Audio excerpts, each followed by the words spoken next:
don't really understand what Square Enix is doing, honestly. Rise of the Tomb Raider and the original Tomb Raider reboot are some of my favorite games of all time.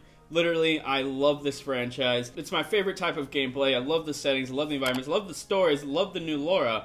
But with this new game, it's like they're marketing it to get people like me not interested. They tell us when the reveal date is going to be, a month ahead of time. They told us a month ago that the big reveal for Shadow of the Tomb Raider is going to be on this date, which I think was like yesterday, the day before or something. And I was so amped, I was so excited. I thought it was a little strange that they told us that the reveal was coming a whole month in advance. It seemed like they just did that because of the fact that the Tomb Raider movie was coming out, but I honestly thought it was a mistake right there to begin with, but I was fine with it because I knew we were going to get something big whenever this date finally came. And what did we get? We got another cinematic trailer. They had already given us one. They already gave us a cinematic trailer on the date that they told us that it was coming a month from now, the big reveal. So they let the press inside this event where they actually got to play it. Luckily, I'm friends with a lot of people. I'm a part of the press, but I don't live anywhere around where that stuff is, so I couldn't go.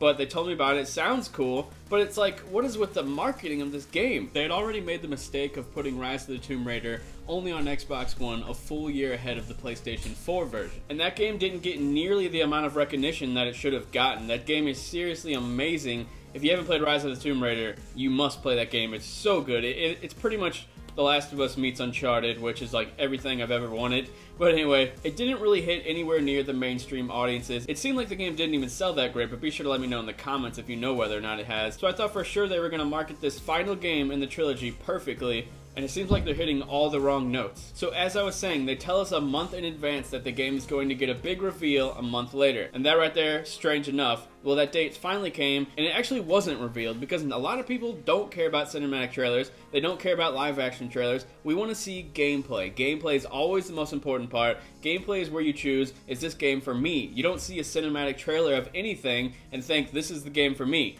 Just like The Division. The Division first unveiled as a cinematic trailer. If you were to just watch that cinematic trailer, you would think that it was a full-blown, story-driven, like, end-of-the-world, post-apocalyptic experience, but it actually isn't. It's play with your friends, kill a bunch of people with hitboxes and stuff like that. It's not really how it was marketed in that first cinematic trailer, even though I will add that's probably my favorite cinematic trailer of all time. If you haven't seen it, go watch The Division first trailer. It's so good. But anyway, these cinematic trailers and live-action trailers don't give us any indication of how the game is going to be. They're simply just setting up the world and the setting, but not actually diving into the gameplay. And gameplay always reigns supreme. It's pretty much the most important part about so many games. Sure, there are some games where the gameplay is not important at all, and it's all about story, but the Tomb Raider games, gameplay is important along with the story and stuff, but I honestly think where it shines the brightest is its set pieces and its gameplay. So the game is only 4 months out and we haven't seen any gameplay at all. That's usually unheard of when it comes to video games. We usually see gameplay way too far in advance, like sometimes 2 to 3 years in advance.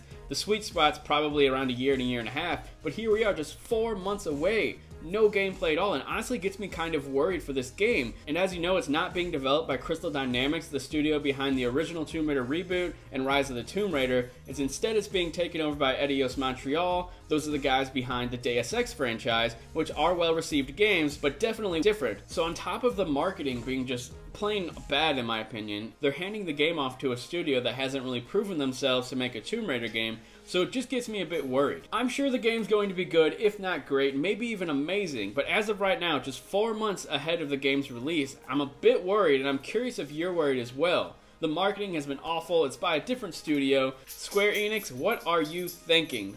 That's all I really got to say today, guys. Be sure to let me know everything you think down in the comment section below. Are you worried about this third Tomb Raider game? I'm personally really excited for it because I love this series, but I'm a bit worried because of all this weirdness going on. Like I said, that's all I got. I will talk to you guys later. Wife is number one, but she's also kinda delicate. Kids are on top, kinda hard to operate, and I don't care, cause my platinum number's 48. 25 years old, really like the roots, still obsessed with Pokemon. Sure, I'm getting old, but it won't be long till I'm done touching you with my son.